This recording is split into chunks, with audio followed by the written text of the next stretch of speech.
Major Mukund வீட்ல விஜய். கடந்த மாசம் 24ஆம் தேதி இந்திய எல்லையில நடந்த துப்பாக்கி சண்டையில பாகிஸ்தான் தீவிரவாதிகளால சுட்டுக் கொல்லப்பட்டாரு மேஜர் முகுந்தன் வரதராஜன்.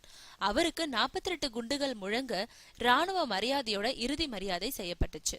அந்த நிகழ்ச்சியில முகுந்தோட மகள் அர்ஷியாவோட வெள்ளந்திரியான குழந்தை மனசும் அப்பா இறந்தது தெரியாம அவங்க வந்திருந்தவங்கள வரவேற்றதும் டாட்டா காட்டி வழி அனுப்பி வச்சதும் எல்லாரையுமே நிகழ வச்சது.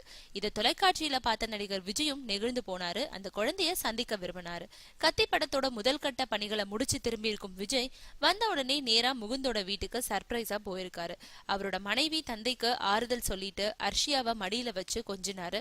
அப்பா இன்னும் உயிரோட இருக்கிறதா கருதும் அர்ஷியா தன்னோட அப்பா எல்லையில நாட்டை பாதுகாத்துக்கிட்டு இருக்கிறதாகவும் விரைவில் வருவார்னு கொஞ்சம் ஆங்கிலத்துல சொன்னதை கேட்டு நெகிழ்ந்து போனாராம் விஜய். அர்ஷியாவோட நீண்ட நேரம் இருந்துட்டு அவங்கள பிரிய மனம் இல்லாம கனத்த இதயத்தோட திரும்பி இருக்காரு விஜய்.